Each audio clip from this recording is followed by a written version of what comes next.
Assalamualaikum warahmatullahi wabarakatuh. Berjumpa lagi bersama channel Aldi Saputra. Jangan lupa subscribe, like dan bagikan terima kasih. 11 Karomah Mbah Kholil Bangkalan.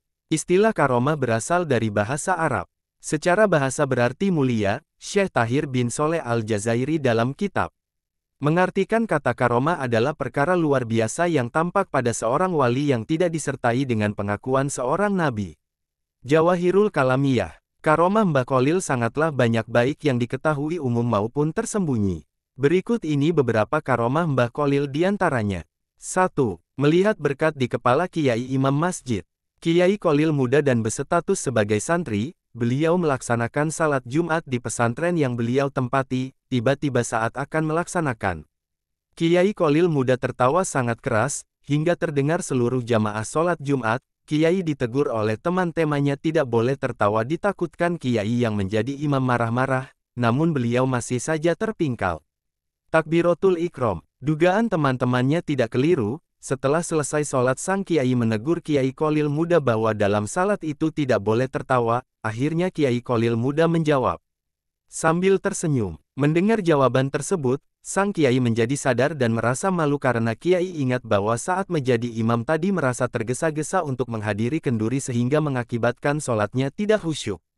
Saya melihat berkat makanan yang dibungkus di kepala Kiai saat salat berlangsung tadi. 2. Mengambil kepiting dan rajungan di laut saat Batsul Masail di Makkah. Para ulama Makkah berkumpul di Masjidil Haram untuk berdiskusi membahas masalah dan hukum Islam yang sedang terjadi di Makkah. Semua masalah dapat diselesaikan kecuali mengenai halal haramnya kepiting dan rajungan terjadi banyak pendapat dan tidak menemukan solusi. Kiai Kholil duduk berada di antara peserta lainnya, melihat permasalahan tersebut belum menemukan solusi, Kiai Kholil minta izin untuk menawarkan solusi. Akhirnya Kiai Kholil dipersilahkan ke depan oleh pimpinan diskusi untuk menjelaskan. Ujar Kiai Kholil, saudara sekalian, ketidaksepakatan dalam menentukan hukum kepiting dan rajungan ini disebabkan kita belum pernah melihat bentuk aslinya. Kepiting seperti ini, ucap Kiai Kholil sambil memegang dan menunjukkan kepiting yang masih basah. Lanjut beliau, seakan beliau baru saja mengambilnya dari laut. Semua hadirin merasa terpana dan suasana menjadi gaduh. Mereka saling bertanya dari mana Kiai Kholil mendapatkan kedua hewan tersebut dalam sekejap saja. Setelah kejadian tersebut, akhirnya para ulama menemukan solusi dan Kiai Kholil disegani para ulama Masjidil Haram. Sedangkan rajungan seperti ini. 3. Kehabisan waktu salat Asyar di Madura, akhirnya jamaah di Masjidil Haram. Kiai Kholil dan Kiai Syamsul Arifin sedang berdiskusi di pinggir pantai, membahas pesantren dan keadaan umat pada masa itu. Beliau berdiskusi begitu lama, hingga lupa bahwa waktu sholat Asyar segera habis. Kata Kiai Syamsul Arifin mengingatkan, kita belum salat Asyar Kiai. Kata Kiai Kholil menyadari kehilafannya. Astagfirullah, ucap Kiai Syamsul Arifin, waktu Asyar hampir habis, kita tidak mungkin sholat secara sempurna Kiai. Kata Kiai Kholil, Kiai Syamsul Arifin masih bingung, bukannya mencari tempat wudhu dan musola, malah disuruh mencari daun kerocok, namun Kiai Syamsul. Beliau tetap mencari daun kerocok, setelah menemukan diberikan Kiai Kholil, lantas Kiai Kholil mengajak Kiai Syamsul untuk menaiki di atas kerocok tersebut, tiba-tiba kerocok itu melesat super cepat ke arah Makkah. Sesampainya di Makkah, azan salat Asyar baru saja dikumandangkan dan mereka mendapatkan saf pertama sholat Asyar berjamaah di Masjidil Haram. Kalau begitu, ambil kerocok. Samina wa atona. 4. Mengubah arah kiblat masjid. Kiai Kholil sedang memantau masjid yang dibangun oleh menantu beliau Kiai Muntaha. Ketika melihat arah kiblat, Kiai Kholil menegur menantu yang alim itu untuk membenahi arah kiblatnya. Sebagai orang alim, Kiai Muntaha mempunyai alasan sendiri dalam menentukan arah kiblat. Beberapa argumen ditunjukkan kepada Kiai Kholil untuk memperkuat pendapatnya. Melihat menantu masih tetap mempertahankan pendapatnya, lantas Kiai Kholil tersenyum sambil berjalan ke arah pengimaman diikuti menantu. Kemudian Kiai Kholil mengambil kayu untuk melubangi dinding dan meminta Kiai Muntaha melihat lubang tersebut. Betapa kagetnya, setelah melihat lubang itu ternyata terlihat Ka'bah sangat jelas. Akhirnya Kiai Muntaha sadar bahwa pendapatnya salah dan merubah arah kiblat sesuai dengan pendapat Kiai Kholil. 5. Menyelamatkan perahu tenggelam. Kesaktian lain dari Mbah Kholil yang di luar nalar manusia yaitu beliau bisa berada di beberapa tempat dalam waktu bersamaan. Pernah ada peristiwa aneh saat beliau pengajian di pesantren, Mbah Kholil melakukan gerakan yang tak terlihat mata. Tiba-tiba baju dan sarung beliau basah kuyup, cerita Kiai Haji Gozi. Para santri heran dan penuh teka-teki. Sedangkan beliau cuek tidak bercerita apapun. Langsung meninggalkan santrinya dan masuk rumah untuk ganti baju. Teka-teki itu baru terjawab setengah bulan kemudian. Ada seorang nelayan sowan ke Mbah Kholil untuk mengucapkan terima kasih, karena pertolongan beliau bisa selamat dari bahaya tenggelamnya perahu di tengah laut. Kedatangan nelayan itu membuka tabir. Ternyata pengajian, Mbah Kholil dapat pesan agar segera ke pantai untuk menyelamatkan nelayan yang perahunya pecah. Dengan karomah yang dimiliki, dalam sekejap beliau bisa sampai laut dan membantu si nelayan itu, papar Kiai Haji Gozi yang kini tinggal di Wedomartani Ngemplak Sleman ini. 6. Menyembuhkan orang lumpuh seketika. Dalam buku yang berjudul Tindak Lampah Romo Yai Syekh Ahmad Jauhari Umar, menerangkan bahwa Mbah Kholil Bangkalan termasuk salah satu guru Romo Yai Syekh Ahmad Jauhari Umar yang mempunyai karomah luar biasa. Diceritakan oleh penulis buku tersebut sebagai berikut, suatu hari, ada seorang keturunan Cina sakit lumpuh, padahal ia sudah dibawa ke Jakarta, namun belum juga sembuh. Lalu ia mendengar bahwa di Madura ada orang sakti yang bisa menyembuhkan penyakit. Kemudian pergilah ia ke Madura yakni ke Mbah Kholil untuk berobat. Ia dibawa dengan menggunakan tandu oleh 4 orang. Di tengah perjalanan ia bertemu dengan orang Madura yang dibopong karena sakit kakinya kerobohan pohon. Lalu mereka sepakat pergi bersama-sama berobat ke Mbah Kholil. Orang Madura berjalan di depan sebagai penunjuk jalan. Kira-kira jarak kurang dari 20 meter dari rumah Mbah Kholil, muncullah Mbah Kholil dalam rumahnya dengan membawa pedang seraya berkata, "Mana orang itu?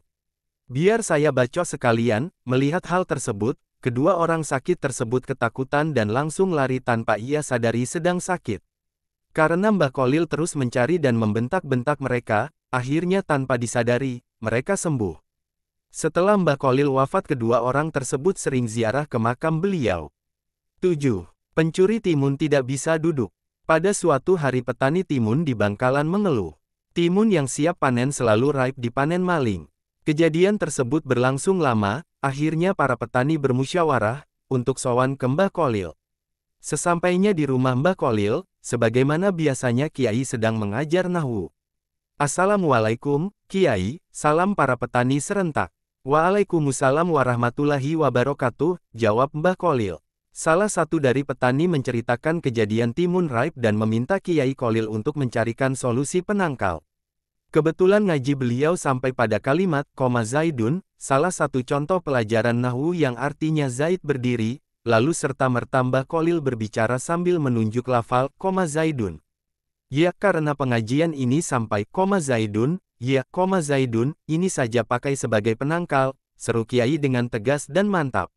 "Sudah, Pak Kiai," ujar para petani dengan nada ragu dan tanda tanya. "Ya sudah," jawab Mbah Kholil menguatkan. Keesokan harinya, betapa terkejutnya mereka melihat sejumlah pencuri timun berdiri terus-menerus tidak bisa duduk. Akhirnya penduduk berdatangan ingin melihat maling tersebut. Maling itu tetap berdiri dengan muka pucat pasi karena ditonton banyak warga. Andaikan zaman sekarang mungkin maling itu akan difoto dan diupload di Facebook. Kasihan melihat kawanan maling, salah satu dari petani sowan ke Mbah Kholil dan diberi obat penangkat. Begitu obat disentuhkan ke badan maling yang sial itu, akhirnya dapat duduk seperti sedia kala. Para pencuri itu pun menyesal dan berjanji tidak mencuri lagi. Sejak saat itu, petani timun di Bangkalan menjadi aman dan makmur. Sebagai rasa terima kasih, petani menyerahkan hasil panen ke pondok pesantren berdokar-dokar. 8. Kisah ketinggalan kapal laut. Kejadian ini pada musim haji. Kapal laut pada waktu itu, satu-satunya angkutan menuju Mekah. Semua penumpang calon haji naik ke kapal dan bersiap-siap, tiba-tiba salah satu penumpang wanita meminta pada suaminya untuk membelikan anggur. Suaminya menelusuri seluruh wilayah pelabuhan namun tidak menjumpai penjual buah, kemudian mencoba menuju ke pasar agak jauh dari pelabuhan. Alhamdulillah akhirnya anggur didapatkan juga, bergegas kembali ke pelabuhan. Namun betapa terkejutnya, kapal sudah berangkat dan jauh dari dermaga. Ia berteriak sekeras mungkin memanggil awak kapal, namun tak membuahkan hasil. Ia menyesali keadaan itu dan duduk di pinggir pantai. Datanglah laki-laki menghampirinya memberikan nasihat agar mendatangi Mbah Kholil. Ia bertanya-tanya siapa Mbah Kholil, apa bisa menolong saya saat ini. Lelaki itu meyakinkan bahwa Mbah Kholil insyaallah bisa menolongmu. Lalu suami yang malang itu sowan dan menceritakan kejadian dari awal hingga datang ke Mbah Kholil. Dengan nada datar Mbah Kholil menjawab, ini bukan urusan saya, ini urusan petugas pelabuhan. Suami malang itu kembali dengan tangan hampa. Saat sampai di pelabuhan bertemu lagi dengan orang laki-laki tadi, dan suami menjelaskan dengan nada putus asa bahwa ia disuruh ke petugas pelabuhan. Namun lelaki tadi mengulang perkataannya untuk kembali ke Mbah Kholil. Tanpa putus asa suami kembali lagi ke Mbah Kholil. Baru setelah ketiga kalinya, Mbah Kholil berucap, baik kalau begitu, karena sampeyan ingin sekali, saya bantu sampeyan. Lalu Mbah Kholil memberi syarat tidak boleh menceritakan apapun yang terjadi kepada orang lain termasuk istrinya, kecuali Mbah Kholil sudah meninggal. Suami menyanggupi syarat tersebut. Lantas, Mbah Kholil memerintahkan untuk memegang buah anggur dan memejamkan mata. Setelah beberapa menit berlalu dibuka matanya pelan-pelan. Betapa terkejutnya ia sudah berada di dalam kapal. Takjub heran bercampur jadi satu, seakan tak mempercayai apa yang dialaminya. Dikucek-kucek matanya, dicubit lengannya. Benar kenyataan, bukannya mimpi, dirinya sedang berada di kapal. Segera ia temui istrinya dan memberikan anggur pesanannya tadi. 9. Kiai Kholil dipenjara oleh penjajah. Masa hidup Kiai Kholil tidak luput dari gejolak perlawanan terhadap penjajah. Tetapi, dengan caranya sendiri Kiai Kholil melakukan perlawanan. Pertama, ia melakukannya dalam bidang pendidikan. Dalam bidang ini, Kiai Kholil mempersiapkan murid-muridnya untuk menjadi pemimpin yang berilmu, berwawasan, tangguh dan mempunyai integritas, baik kepada agama maupun bangsa. Ini dibuktikan dengan banyaknya pemimpin umat dan bangsa yang lahir dari tangannya, salah satu di antaranya, Kiai Hashim Asy'ari, pendiri pesantren Tebu Ireng. Cara yang kedua, Kiai Kholil tidak melakukan perlawanan secara terbuka, melainkan ia lebih banyak berada di balik layar. Realitas ini tergambar, bahwa ia tak segan-segan untuk memberi suuk mengisi kekuatan batin, tenaga dalam kepada pejuang, pun Kiai Kholil tidak keberatan pesantrennya dijadikan tempat persembunyian. Ketika pihak penjajah mengetahuinya, Kiai Kholil ditangkap dengan harapan para pejuang menyerahkan diri. Tetapi, ditangkapnya Kiai Kholil, malah membuat pusing pihak Belanda, karena ada kejadian-kejadian yang tidak bisa mereka mengerti, seperti tidak bisa dikuncinya pintu penjara, sehingga mereka harus berjaga penuh supaya para tahanan tidak melarikan diri. Di hari-hari selanjutnya, ribuan orang datang ingin menjenguk dan memberi makanan kepada Kiai Kholil, bahkan banyak yang meminta ikut ditahan bersamanya. Kejadian tersebut menjadikan pihak Belanda dan sekutunya merelakan Kiai Kholil untuk dibebaskan saja. 10. Semalam menghafal Imriti, Ashimuni dan Alfiah Ibnu Malik. Ketika Kiai Kholil masih muda, dia mendengar bahwa di Pasuruan ada seorang kiai yang sangat sakti mandraguna. Namanya Abu Darin. Kholil muda ingin sekali belajar kepada Abu Darin. Semangat untuk menimba ilmu itu begitu menggebu-gebu pada dirinya sehingga jarak tempuh yang begitu jauh dari Bangkalan di Pulau Madura ke Pasuruan di Pulau Jawa tidak dianggapnya sebagai rintangan berarti, meski harus berjalan kaki. Namun apa daya, sesampainya Kholil muda di Desa Wilungan, Pasuruan, tempat Kiai Abu Darin membuka pesantren, ternyata Kiai Abu Darin sudah wafat. Dia meninggal hanya beberapa hari sebelum kedatangan Kholil muda. Habislah harapannya untuk mewujudkan cita-citanya berguru kepada Kiai yang mempunyai ilmu tinggi tersebut. Dengan langkah gontai karena capai fisik dan penat mental, hari berikutnya Kholil bertaziah ke makam Kiai Abu Darin. Di depan pusara Kiai Darin, Kholil membaca Al-Quran hingga 40 hari. Dan pada hari yang ke-41, ketika Kholil tengah ketiduran di makam, Kiai Abu Darin hadir dalam mimpinya. Dalam kesempatan itu almarhum mengatakan kepada Kholil, niatmu untuk belajar sungguh terpuji. Telah aku ajarkan kepadamu beberapa ilmu, maka peliharalah. Kholil lalu terbangun, dan serta-merta dia sudah hafal kandungan kitab Imriti, Ashimuni, dan Alfiah, kitab utama pesantren itu.